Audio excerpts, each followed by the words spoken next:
University. It'll list for program of study doctorate, economics. The normal program length is 72 months. And right here on this side and right here on this side, they list two columns of different numbers. It's 20 estimated cost and student funding.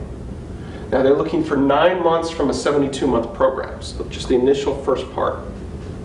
It's $23,000 in tuition, $6,000 in living expenses, and $3,000 in the expense of dependents. Excuse me. On the other side, this is the source of funding. So it says personal funds, $3,000. Scholarship and teaching assistantship, $29,000. So this was a student that got a scholarship for $29,000 and then needed to show that they had the remaining $3,000 to pay for their studies. Yes? John, can you please explain to us what this means, teaching assistantship and research assistantship? Those are actually coming up in a little bit, so we'll get to those. That's a good question. So, before they send this I-20 to you, the university may ask to see that you have a bank statement where you can pay those $3,000. When you go for your consular, to our consular section for your F-student visa, they may also ask to see that bank account information to see that to prove that you have the funds to be able to pay. Okay? Does that make sense to everybody? But it should be very clear based on the F-student visa exactly what you need to meet. So, what are some other funding options if you're not able to secure a scholarship? So, English as a second language study. Sometimes that's if you're looking to use your English skills as a translator, if you're looking to use your English skills for an international job to make sure you have the right level. Typically we say counting all of your expenses as a total amount, including living, $3,000 to $4,000 per month. I've seen as low as just over $2,000. I actually saw one recently that was $2,500 in New York City, of all places. I will caution that most of the student visa interviews we see are for short-term English language study. So just like with your regular schedule, just like with your regular student visa, you'll want to have a compelling narrative as to why you're studying English in the United States. Mm-hmm. So if it's just to hang out with your friends and see New York City, well, that's a tourist visa, so there's a better way to do that. Community colleges often have lower tuition rates. I highlighted Snow Community College. That's $10,000 a year, and that includes your room and board. So when we do our community college next week, I'm hoping to have somebody from Snow College come and talk to us. It may be a case their schedule doesn't match up. We're also hoping to have a few others. So what I may do is I may chat with them, and then I may push out a video to you all of them talking about their schools and the different options, and then you can email them to ask them questions. So I realize it's not ideal, but with the United States 6 hours behind, it doesn't always match up time-wise. So community colleges tend to offer much lower tuition rates. In fact, many smart US students go to a community college for the first 2 years and then automatically transfer and finish their degree at a 4-year university. So whereas I knew a young woman in college who did 2 years of community college and then 2 years of the College of William & Mary. Her diploma says William & Mary, my diploma says William & Mary. They are completely identical. She paid less in tuition. She also took advantage of the matriculation agreement with the community college. So her standardized test score was not very good. Mine was very good. And I needed that score to get into a good university. It was the SAT, and the SAT, the perfect score is 1,600. You get 1 point right for each question that you answer correctly, and you lose a point. It used to be you lost a point, quarter of a point, for each question you answered incorrectly. So if you took the SAT and you turned it in blank, if you didn't answer any questions, that means you didn't lose any points for not answering any questions wrong. So you got 400 points. So her score was 600.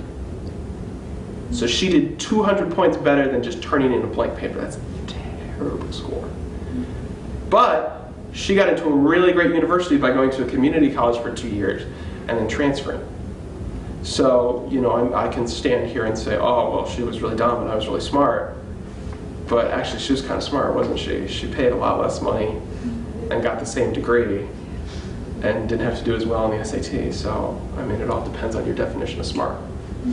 The Fulbright scholarship, we've of course talked about. That is the full funding level. So that is, you know, even if you're broke, even if you've lost all your money, you should still be able to study in the United States on the Fulbright scholarship if selected. Yes. I have a question about the Fulbright scholarship. I have a friend who went for the teaching assistantship Fulbright scholarship, and she told me that anyone can apply for PhD directly. You can apply from, you have a bachelor degree, but you don't have to go through master to go to PhD. Is it true? Yes. Many U.S. PhD programs will, you'll earn your master's and your PhD at the same time. So for instance, I have a groomsman for my wedding. He's at Arizona State. He's earning his PhD in psychology. So it's supposed to be an 8-year program for him. In his 5th year, he earned his master's degree. So he's taking classes and he's doing research and things like that. So he'll earn both a master's and a PhD. For Algerian students, they may not accept you into a PhD program immediately after a 3-year licence. They may want to see a 4th year of some experience. For someone for example, who studies for 5 years, like me, I studied for 5 years. You could be accepted straight into a PhD program. Yes, absolutely. And Fulbright covered the PhD program? No, Fulbright will only cover the master's. But we have seen some Fulbright students be very successful. They do the master's and then they work with the university and they work with the professors there to identify funding opportunities. So while they're in the United States, it's obviously much easier to plug into the research network and things like that. And from there, they can get a fellowship or they get a teaching assistantship or something like that. They're able to cover their costs. A research assistantship, you know, if I know you as a master's research student and I know you're interested in a PhD, I'm much more likely to bring you on board. One thing I would caution is, though, that that's not exactly a clear path. That happens sometimes. And when you go in for your Fulbright interview, I wouldn't necessarily say, like, oh, I'm going to go get a master's, so then hopefully, inshallah, I can get a PhD. I'd much rather hear about what your master's degree is going to do for you. And then theoretically, you could talk about also if the opportunity presented itself to get a PhD. But remember, in the United States, a PhD is mostly used for research and for teaching at the university level. So if you're interested in research and teaching at a university level, that would be a PhD. I've told my wife to smack me if I ever think about trying to go back and get a PhD, because it's basically 8 years of not working. But good questions. So what are some different types of financial aid? So here you can see tuition waivers. If you get a scholarship for, say, $18,000, we had a young woman from our IRC. She got 2 scholarship offers from 2 schools in Philadelphia, Gwendolyn Mercy and Temple. Temple offered her $12,000. Gwendolyn Mercy offered her $18,000. They're not actually offering you a stack of cash. They're offering you a discount on your tuition bill, right? Because otherwise you could just take that money and then buy a boat, or I don't know, what would you do with $12,000? Travel, buy a car, like a nice car, yeah. So they're just basically slicing off a portion of your bill, so it's less money that you have to pay. Sometimes you'll see tuition waivers for out-of-state tuition and state tuition. Fellowships are also known as stipends, and typically we see these for graduate study, especially PhDs. And what a fellowship does is a fellowship will support your living expenses while you're studying and while you're doing research and things like that. Remember, a PhD is 8 years. It's kind of hard to go 8 years without any income, right? How do you buy food? How do you do these things? Fellowships is often a way a PhD student is able to do that. Then there's also 3 types of assistantships: teaching assistantships, research assistantships, and graduate assistantships. Now, what a teaching assistantship is as a master's or a PhD student, you will be teaching undergraduate students. Sometimes you'll actually be teaching full classes. Other times you may be serving as a breakout session for a larger class. So a 3,000 student intro to engineering class you may be in charge of a smaller group of 20 that meet separately under a full professor. Workshop project. Yeah, you may also be directly teaching a class. It depends on the degree program of the school and frankly the subject as well. Yes? It requires experience. No teaching experience required before. That's probably not a good thing, but that's the way they do it. So that's why sometimes you get great teachers and sometimes you get not so great teachers, right? But you would need a background in the subject that you teach. Sometimes, like our FLTA program, we see that international students can work as teaching assistants for a language that you're fluent in. Especially if you have very good formal Arabic, Fusha, there is always an intense demand for Arabic language teachers. Especially, this is me speaking personally, I think especially if you were an English teacher and understood a little bit about the teaching of a language, because many of the Arabic language teachers I have had have been awful. Because they simply do the grammar and then they yell, repeat, repeat, repeat, repeat, right? And that's not the best way to learn a language. I had one, she was an older woman, and she used to tell me, la habibi, la habibi, la. So she would wag her finger like this, la habibi. Do you learn in Arabic? Yeah, so I would say something. I would say, أتكلم باللغة العربية, and she would go, la habibi, la habibi. Laugh. What was my mistake? It's not باللغة, it's like No, you speak very well. أنت تتحدث اللغة العربية جيدا. شكرا. I think. But it was more of a like, yeah, you could tell me what I said wrong there. That would be really helpful. Instead of just making me go. For the teaching assistantship, you get a discount on your bill, study bill, or you just get paid money? You would get a break on your tuition. You get a break on your tuition. For the research assistantship, just like teaching, but instead of teaching, you're working in a research lab. This you see a lot more in the hard sciences, but also sometimes in the liberal arts. It depends on what the professor is working on. So professors will apply, they'll get grants to do research on specific topics. You may want to think about here, if you're interested in a research assistantship, what are the skills that I offer as a student? And can I identify professors at schools that might be most willing to take me on as a research assistantship?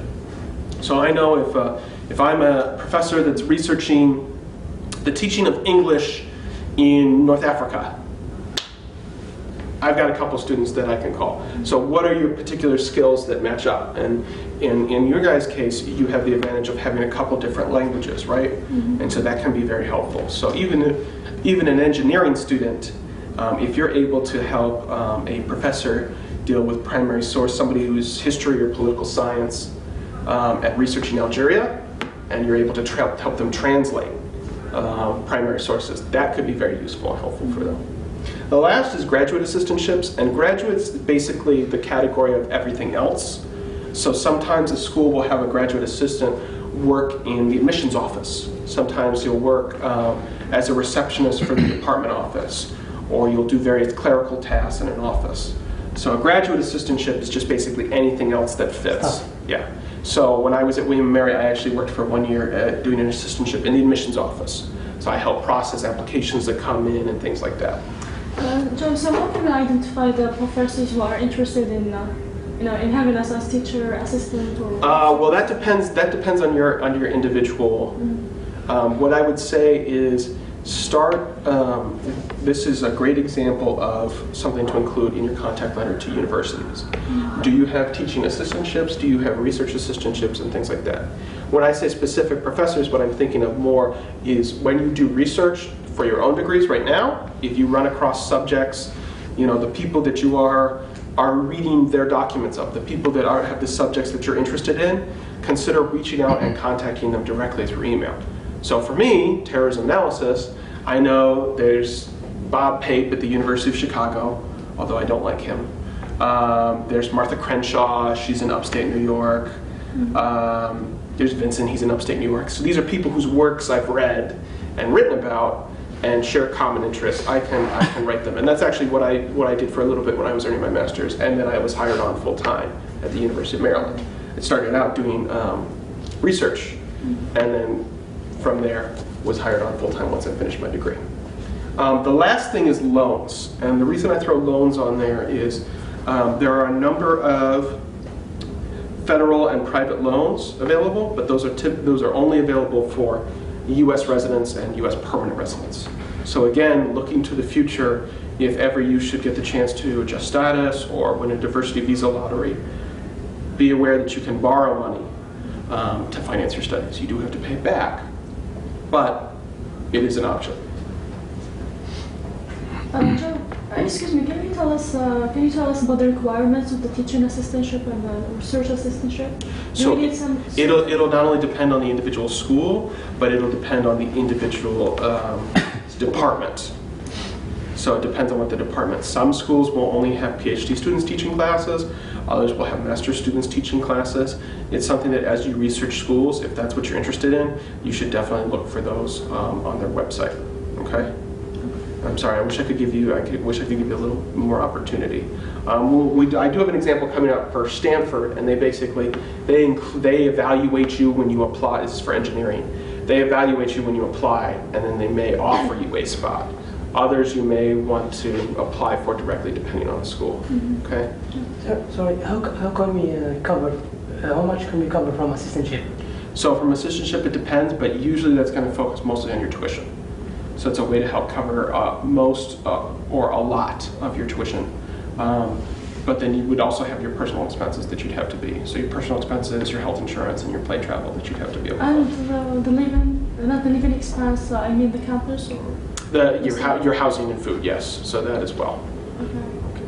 So all of this you need to cover them by your own, and the teaching And then assistantship? most scholarships and most teaching assistantships are mostly just going to focus on tuition, yes. So when it comes to types of financial aid, only about less than 10% of universities offer financial aid amounts of over $10,000. There's typically only 1,500 to 2,000 full needs scholarships a year at all levels. Financial aid tends to be more targeted towards undergraduate students. And we're going to talk in a second about the difference between merit-based and need-based, and you need to be aware of eligibility requirements when you're researching scholarships, okay? What is going to be the first thing when you look at a scholarship? What's the first thing that you want to look at? Standardized test? GPA? No. Eligibility. Specifically, as an international student, is this an available option for me, or is it only for U.S. citizens, okay? Because once you've read that first line, if the answer's a bad one, then we can immediately, you don't need to read any further, you can cross it off. But there are some that are out there. So, what are the types of scholarships? Sometimes they can be given by entirely separate entities, professional associations, foundations, and things like that. There's a couple that, and as I see these, I will pass these, if I run across them, I'll pass them on to you. There's a number for women in the STEM field that are out there, specifically. There's also a number of altruistic people who have created scholarships for students of Middle Eastern or North African origin. There's no Algeria-specific scholarship, but there are a few that are out there for Middle Eastern students. So basically somebody who was from the Middle East and went to the United States and studied, did very well, wants to give the same opportunity to people from his background or her background. There can be a direct scholarship, which is included as part of the university application. So some universities will automatically consider you for scholarship or financial aid opportunities. So when our student applied to Gwendolyn Mercy and Temple, they gave her an offer of $12,000 and $18,000 respectively when she was accepted. They immediately came back with that. It may be a separate application that's offered by the university. So you may apply to the school and then you may apply separately to the scholarship. Now, need and merit-based financial aid opportunities, most financial aid opportunities are going to be merit-based, which means they want to see that you have outstanding academic credentials. There's also the